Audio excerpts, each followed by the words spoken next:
Hello guys, मेरा नाम राहुल है। आज हम बात करने वाले हैं मैनेजिंग अर्बन बॉडीज़ के बारे में। ये बहुत ही इम्पोर्टेंट है इन्वायरमेंट के पॉइंट ऑफ व्यू से, और ये इन्वायरमेंट का अक्टूबर चल रहा है। तो चलिए शुरू करते हैं। इसमें अर्बन फ्लडिंग पहले जान लेते हैं। अर्बन फ्लडिंग होती क्या है? अर्बन फ्लडिंग बेसिकली इंडोनेशन होती है प्रॉपर्टी की, मतलब कि जो प्रॉपर्टी है वो अर्बन फ्लडिंग की वजह से तबाह हो जाती है, जो कि इन्वायरमेंट में बिल्ड होती है जहाँ पे अर्बन पॉपुलेशन सबसे ज़्यादा होती है, डेंसली पॉपुलेटेड अर्बन एरियाज में होती है। और ये इसका जो रीज़न होता है वो है इंटेंस रेनफॉल। और ये जो ओवरवेलम करती है कैपेसिटी ड्रेनेज सिस्टम का। ठीक है। फैक्टर्स क्या होते हैं इसके? पहला फैक्टर है मेट्रोलॉजिकल फैक्टर्स, जैसे हैवी रेनिंग हो गया या क्लाउड बर्स्ट जैसा कुछ हो गया, जो कि उत्तराखंड में हुआ था, अभी चमोली में हुआ था रिसेंटली। हाइड्रोलॉजिकल फैक्टर्स हो गए, synchronisation of run off from various part of the watershed. Third जो फैक्टर होता है वो है human factor, which is land use changes, या इंक्रोचमेंट कर रहे हो आप फ्लड प्लेन्स पे। ठीक है, तो इसकी वजह से होती है। अच्छा, ये इम्पोर्टेंट इसलिए कि अभी रिसेंटली ये न्यूज़ में रहा था बहुत, और मेंस 2020 में क्वेश्चन भी आया था। ठीक है। तो रिसेंटली अर्बन फ्लड आए हैं हैदराबाद में, और ये हाईलाइट इशू है regarding management of water bodies Indian cities में। तो वाटर बॉडीज़ क्या क्या होती है? वाटर बॉडीज़ इन इंडिया जो रेंज करती है रिवर फ्रंट्स, लेक, पॉन्ड से लेके मैनग्रोव्स, बैक वाटर्स तक होती है। और इसमें एग्जांपल आपके सामने दे रखा है, जो कि आप पढ़ सकते हो। हुसैन सागर और ओस्मान सागर लेक्स इन हैदराबाद। ठीक है। फंक्शन क्या होता है वाटर बॉडीज़ का? अर्बन लैंडस्केप में मेंटेन करता है हाइड्रोलॉजिकल बाय, कैसे वो रिचार्ज करता है ग्राउंड वाटर को, चैनलाइज करता है वाटर फ्लो को, ताकि लॉगिंग और फ्लडिंग ना हो। सोर्स ऑफ वाटर सप्लाई होता है ड्रिंकिंग इंडस्ट्री यूज़ का होता है। नेक्स्ट पॉइंट है वाटर क्वालिटी इम्प्रूवमेंट। ये एक्सेस न्यूट्रिएंट को हटाता है, और जितने भी केमिकल चीज़ हैं हेल्प्स क्या करता है कि वो सिटीज़ को अडेप्ट करता है क्लाइमेट चेंज एफर्ट्स के हिसाब से। जैसे हीट आइलैंड इफेक्ट होता है और फ्लैश फ्लड का होता है। प्रिजर्व करता है बायोडाइवर्सिटी, जो कि इम्पोर्टेंट रहता है, जिसमें फ्लोरा, फौना और माइग्रेटरी स्पीशीज़ भी आती हैं। सोशो इकोनॉमिक फंक्शन जो होते हैं सपोर्ट करते हैं रिक्रिएशनल एक्टिविटीज़, जो कि इम्पोर्टेंट रहते हैं। अब कैसे एंथ्रोपोजेनिकल एक्टिविटीज़ इम्पैक्ट करती है अर्बन वाटरशेड का, ये इम्पोर्टेंट क्वेश्चन बनता है। ठीक है। एंथ्रोपोजेनिक बेसिकली होता है मैन मेड। ठीक है, सिंपल सिंपल लैंग्वेज में वाटर बॉडीज़ एक चीज़ होती है जो कि ह्यूमंस ने पोल्यूटेड करी है, आपको पता ही है। अब वेस्ट वाटर जो होती है ट्राइब्यूटरी ड्रेन से या सीवेज ड्रेनिंग इंडस्ट्री एफिलेंट, उससे वाटर पोल्यूशन बहुत होता है। नॉन पॉइंट सोर्सेज में जैसे आ गया urban storm water run of हो गया, सॉलिड सॉलिड वेस्ट हो गया, डिब्रीज हो गया, पोल्यूशन हो गया, जो कि एग्रीकल्चर फर्टिलाइज़र से आता है, केमिकल से आता है। वो डिस्ट्रीब्यूट करता है nutrient composition of urban water bodies. ये बेसिकली लीड क्या करता है, ये एल्गल ब्लूम करता है। बेसिकली क्या होता है, यूट्रोफिकेशन एक प्रोसेस होता है जहाँ पे एक लेक में एल्गी आ जाती है। क्यों? क्योंकि वहाँ पे जो आपका एल्गी बहुत ज़्यादा बढ़ जाते हैं। ये बेसिकली क्या करते हैं, जो वाटर बॉडी सेलुलर्स है वो उसको रिड्यूस करती है वाटर कैरिंग कैपेसिटी को। ठीक है। तो बेसिकली ज़्यादातर इसलिए होता है क्योंकि CO2 बहुत ज़्यादा आ जाता है, उसकी वजह से एल्गी ब्लूम हो जाता है। ठीक है। और जितने भी सॉलिड वेस्ट है जैसे प्लास्टिक वेस्ट है, वो डिस्कनेक्ट होते हैं water, sorry urban water body से, इनफ्लो सोर्सेज से। ठीक है। डिस्कनेक्ट मतलब ये निकलते हैं और ऑब्स्ट्रक्ट करते हैं वाटर फ्लोस का नेचुरल ड्रेनेज सिस्टम पे। तो ये एक बड़ी चीज़ है, बड़ा रीज़न है। सेकंड जो रीज़न है वो अर्बन फ्लड्स का वो है रिवर फ्रंट डेवलपमेंट। अब डेवलपमेंट जो प्लेन्स पे होते हैं वो एडवर्स इम्पैक्ट करते हैं रिवर बैंक स्टेबलाइजेशन पे, रिवराइन बफर और immediate flood plain ecological values पे। जो रिवर्स है वो नैरो होती है, पर उनका जो एक्चुअल विड्थ होता है वो कॉन्क्रीट होता है रिवर बेड पे।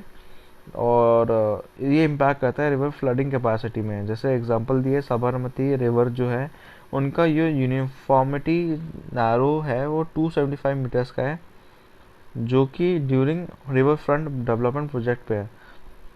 अब नेचुरल उनका जो एवरेज विड्थ होता है चैनल का वो 382 to 330 मीटर्स है, तो आप देख सकते हो कि कितना नैरो हो गया है इवेंचुअली, है ना। इसके अलावा जो नेक्स्ट पॉइंट आपकी स्क्रीन पे आपको दिख रहा होगा वो ये है कि वाटर वेस्ट डिस्पोजल बहुत ज़्यादा होता है। वाटर बॉडीज़ जो हैं वो लैंडफिल हो चुकी है बहुत सारे केसेस में, क्योंकि पॉपुलेशन इतनी बड़ी है और जो एक्सपेंशन ऑफ इंफ्रास्ट्रक्चर है वो वेस्ट को डिस्पोज नहीं कर पा रहा है इवेंचुअली। इसमें एग्जांपल दे रखा है गुवाहाटी, दीप और बील में, जहाँ पे एग्जांपल दिया है म्यूनिसिपल कॉरपोरेशन पूरा सॉलिड वेस्ट वहाँ डंप करता है। तो कितनी शर्म की बात है ये चीज़। इंक्रोचमेंट बहुत होती है यहाँ पे। जैसे क्या होता है कि लैंड रिक्लेमेशन जो होता है अकोमोडेट करता है ग्रोइंग अर्बन पॉपुलेशन, जो कि लीड कर सकता है होल लॉस ऑफ थिंग्स, जो कि नेगेटिव इम्पैक्ट करता है। इंक्रोचमेंट जो है बेसिकली इम्पॉर्टेंट है ये पॉइंट। क्यों? क्योंकि क्या होता है लैंड जो लैंड होता है वो रिक्लेम्ड होता है, अकोमोडेट होता है ग्रोइंग पॉपुलेशन के हिसाब से। इससे क्या होता है एक लॉस ऑफ होल्ड और सर्टन वाटर बॉडीज़ हो जाती है, जिसकी वजह से दिक्कतें आती है। जैसे कोप एक लेक है महाराष्ट्र में, वहाँ पे भी इंक्रोचमेंट देखा गया है, और बड़ी सारी लेक्स हैं जो कि इंक्रोच हो चुकी हैं। तो ये भी एक रीज़न है, वन ऑफ द रीज़न। इसके अलावा जो इलीगल माइनिंग एक्टिविटीज़, आपको पता है कि जो बिल्डिंग मटेरियल होता है जैसे सैंड होते हैं, कॉटिजाइट होता है, प्रोनाउंसिएशन थोड़ी गलत हो सकती है तो आप देख लो ना, on the catchment and the bed of the lakes rivers. जो बेसिकली बेड वो होता है, जैसे मान लो जो रिवर के साइड वाला जो पोर्शन होता है उसको बेड ऑफ द रिवर बोलते हैं, वो ऑल्टर हो जाता है। और इसमें क्या होता है कि इसकी वजह से जो रिवर का जो फ्लो है वो चेंज हो जाता है, ठीक है। उससे क्या होता है फ्लडिंग होती है और इफेक्ट होता है ग्राउंड वाटर रिचार्ज में। ऐसे समझ लीजिए कि ब्लॉकेज तरह से बन जाती है, जैसे जो रिवर का एक पाथ होता है वो चेंज हो जाता है इसकी वजह से। फ्रेगमेंटेशन ऑफ वेजिटेशन होती है कुछ अर्बन स्पेसेस में, ये ह्यूमन सेटलमेंट की वजह से होती है और कंस्ट्रक्शन की वजह से होती है।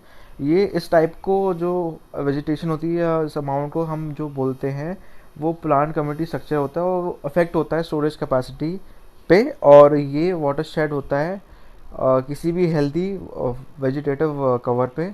और जो सॉइल है वो परमेएबल होता है, और ये मॉइस्चर अलाउ कर देता है पर्कुलेट करने में, जितने भी सॉइल है स्टोर करने में, ठीक है। Low capacity of urban drainage system, ये बेसिकली बता रहा है कि अगर जो कंबाइंड फैक्टर्स है, जैसे हाई फ्लो जो होता है वाटर का स्टॉर्म के दौरान, या प्रेजेंस होता है इम्पेरिस सरफेस का, या एक्सेसिव रेनफॉल होती है, या चैनल का जो फ्लो है बहुत ज़्यादा बढ़ जाता है और वाटर शेड हो जाता है अर्बन पे, वो इफ़ेक्ट कर देता है नेचुरल ड्रेनेज पैटर्न पे, और ये इंक्रीज कर देता है सॉइल इरोजन, और इससे हाई सेडिमेंटेशन होती है।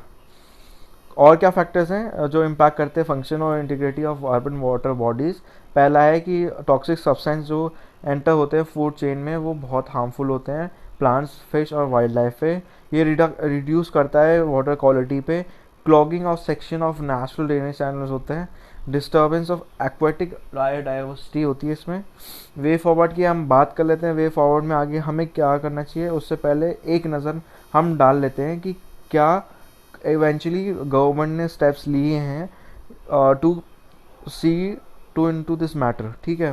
पहला पॉइंट है wetland conservation and management rules 2017, बहुत इंपॉर्टेंट है ये।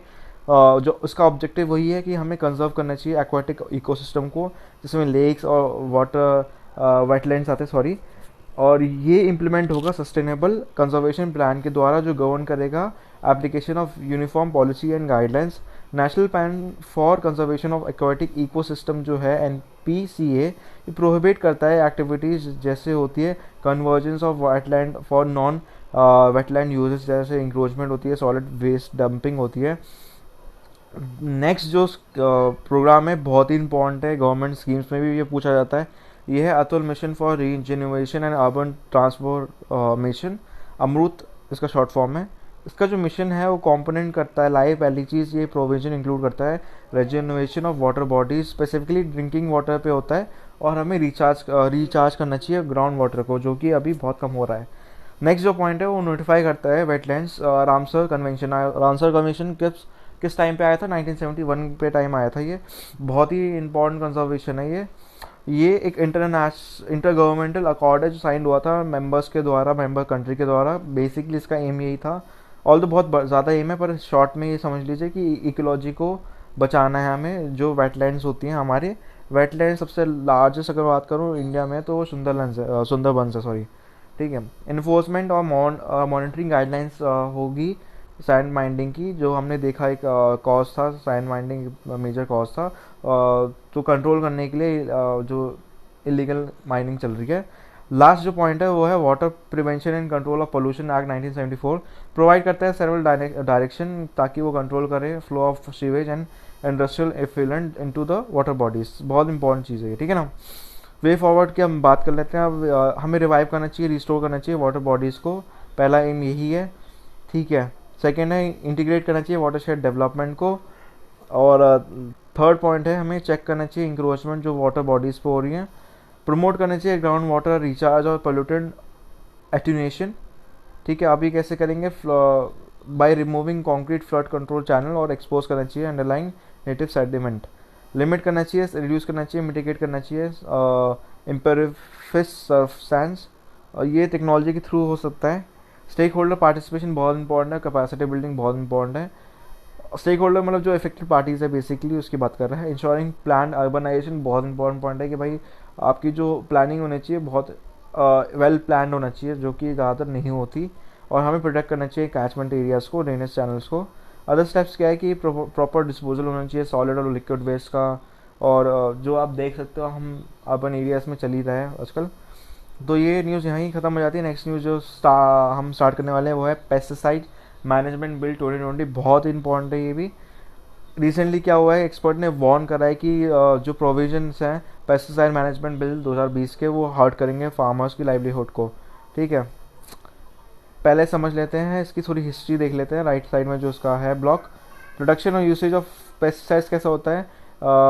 ये स्टार्ट हुआ था इंडिया में 1952 में।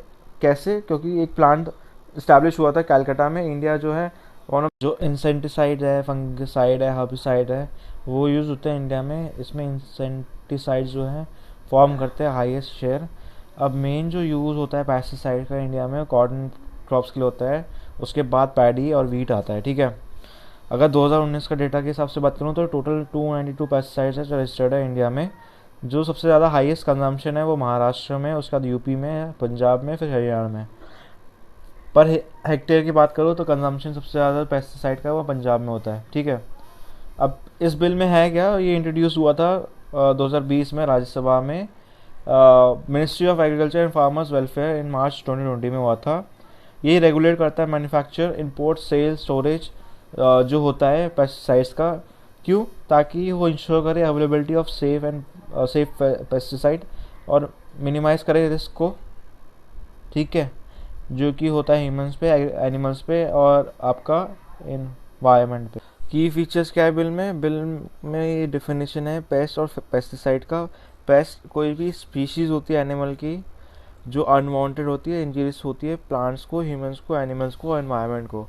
पेस्टिसाइड क्या होता है? पेस्टिसाइड कोई भी सब्सटेंस होता है जिसमें केमिकल होता है या बायोलॉजिकल ओरिजिन होता है, जिसका मेन काम यही होता है कि वो प्रिवेंट करे या डिस्ट्रॉय करे कोई भी पेस्ट जो agriculture, industry, public health, pest control operations और कोई भी ऑर्डिनरी यूज़ में हो।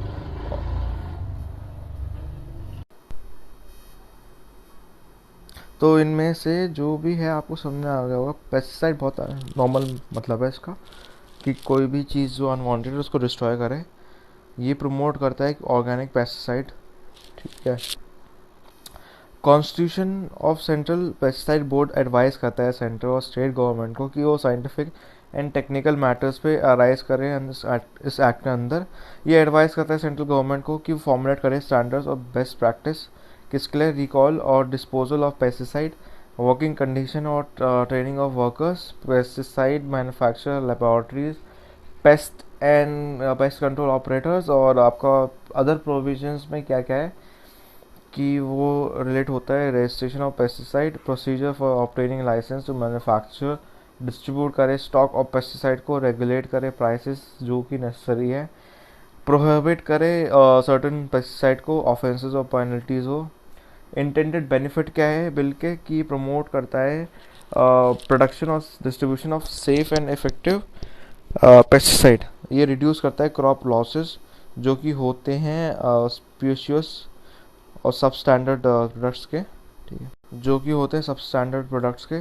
असेस करता है potential effects of these products जो कि हेल्थ होता है लोगों का और एनवायरनमेंट। एडवर्टाइज करता है प्रोडक्ट्स जो कि रेगुलेट होंगे, प्रिवेंट होंगे मिसलीडिंग क्लेम्स का। मैन्युफैक्चर जो वायलेट करता है लॉ को वो सब्जेक्ट होंगे हैवी पेनल्टी, जो कि इन एडिशन होते हैं imprisonment of you up to 5 years का। पेनल्टीज जो कलेक्ट होती है केमिकल फंड्स में वो प्रोवाइड होंगे कंपनसेशन फार्मर्स को जो कि लॉस फेस कर रहे हैं क्योंकि वो जो भी लीगल या लो क्वालिटी के वो यूज़ कर रहे हैं।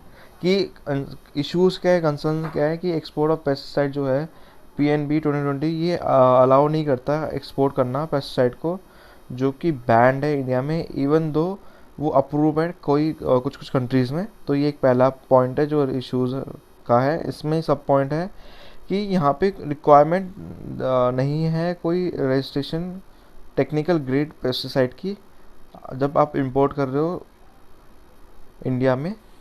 तो ये भी एक कंसर्न है। इंकरेज करता है ये इंपोर्ट ऑफ फॉर्मुलेशन का। ये बिल जो इंकरेज कर रहा है वो इंपोर्ट इंकरेज कर रहा है फॉर्मुलेशन का। अल्टीमेटली इससे क्या होगा, डैमेज होगा क्रॉप को, हेल्थ ऑफ फार्मर्स और एनवायरनमेंट को। प्रिस्क्रिप्शन इम्पॉर्टेंट चीज़ है। प्रिस्क्रिप्शन है कि फार्मर्स को ऑब्टेन करना पड़ेगा प्रिस्क्रिप्शन बिफोर कुछ भी पेस्टिसाइड ले रहे हैं, जो कि एक अपने आप में चैलेंज है, बहुत बड़ा ऑब्स्टिकल है क्योंकि टाइमली प्रोक्योरमेंट नहीं होगी पेस्टिसाइड की। पावर ऑफ लाइसेंसिंग और रजिस्ट्रेशन, टू मच पावर है ब्यूरोक्रेसी के हैंड में, इसकी वजह से भी दिक्कत आ सकती है रजिस्ट्रेशन का। वे फॉरवर्ड क्या है कि हमें फोकस करना चाहिए मिनिमल यूज़ ऑफ पेस्टिसाइड, क्योंकि मिनिमम यूज़ ऑफ पेस्टिसाइड होगा तो रिकग्नाइज करेंगे फैक्ट कि जो पेस्टिसाइड है वो सस्टेनेबल नहीं है। हमें पता है अगर आप प्रमोट करो पेस्टिसाइड को तो इंडिया का जो सस्टेनेबल एग्रीकल्चर प्रैक्टिस है वो शायद ख़त्म हो जाए, ठीक है। इसकी वजह से pesticide promotion must not be allowed. ये भी इम्पोर्टेंट है कि जैसे फार्मास्यूटिकल ड्रग्स है या पेस्टिसाइड है जो कि हजार्डस है नेचर को, वो अलाउड नहीं होने चाहिए। फार्मर्स को अवेयरनेस पहुंचानी चाहिए कि कैसे उसको जुडिशली यूज़ करा जाए, क्योंकि पेस्टिसाइड जो होते हैं हार्मफुल केमिकल के होते हैं, वो एक्यूट टॉक्सिक चीज़ें उनका इफ़ेक्ट होता है और वो इवेंचुअली फूड पे आता है जो कि ह्यूमन हेल्थ को डायरेक्टली इम्पैक्ट करता है। तो इसीलिए उनको सुपरवाइज करना ज़रूरी पड़ जाता है। Successfully alternative agro ecological method of pest management होना चाहिए, जो कि होना चाहिए ऑर्गेनिक चीज़ें प्रमोट होनी चाहिए, ठीक है। एक्सपर्ट्स ने एक वाइडर कंसल्टेंट बुलाया है इस बिल पे और इसको प्लेस करना चाहिए सेलेक्ट कमेटी के पास, ठीक है। तो ये इम्पोर्टेंट है। अब नेक्स्ट न्यूज़ जो हमारे स्क्रीन पे है वो है आपका सल्फ़र डाइऑक्साइड पोल्यूशन। अभी इंडिया में सल्फ़र डाइऑक्साइड जो एमिशन है वो डिक्लाइन हुआ है 2019 के रिपोर्ट के द्वारा, जो कि ग्रीन पीस इंडिया और central for research on energy and clean air का जो ये रिपोर्ट है, इम्पोर्टेंट रिपोर्ट है। इसका फाइंडिंग कहता है कि सल्फ़र डाइऑक्साइड एमिशन कम हुए हैं अप्रॉक्सीमेटली 6% अगर कंपेयर करो 2018 से, ठीक है। और ये पहली बार हुआ है 4 सालों में, ठीक है। इंडिया का जो अभी टॉप एमिनेंट पोजीशन में आता है पोल्यूशन में, ठीक है, और ये 5th में आता है after Russia and China. India emit करता है 21% ऑफ ग्लोबल एंथ्रोपोजेनिक मतलब ह्यूमन मेड SO2, ठीक है, जो कि होते हैं 5953 किलो टन्स। तो बहुत ज़्यादा है। ये कहाँ से आते हैं? कोल फायर प्लांट से आते हैं क्योंकि वहाँ पे पोल्यूशन कार्बिंग इक्विपमेंट नहीं है। बिगेस्ट एमिनेंट हॉटस्पॉट कहाँ है? जो थर्मल पावर स्टेशंस पे है, जो कि है सिंगरौली और बड़ी सारी जगह में। ग्रीन पीस इंडिया ने अभी ये रिलीज़ करा है एक एनालिसिस नासा डाटा का कि ये शो करता है इंडिया में more than 15% anthropogenic SO2 hotspot है दुनिया भर में जो डिटेक्ट होते हैं OMI से, ओजोन मॉनिटरिंग इंस्ट्रूमेंट सैटेलाइट। अगर सल्फ़र डाइऑक्साइड की बात करूँ तो ये एक colourless bad smelling toxic gas होती है। ये एक बड़ा पार्ट होती है केमिकल का जो रेफर करते हैं सल्फ़र डाइऑक्साइड। ये एमिट होती है फॉसल फ्यूल के द्वारा, ऑयल, डीजल और बड़े सारे मटेरियल में जो जिसमें सल्फ़र होता है। ये बाई प्रोडक्ट है वॉल्केनिक एक्टिविटीज़ का।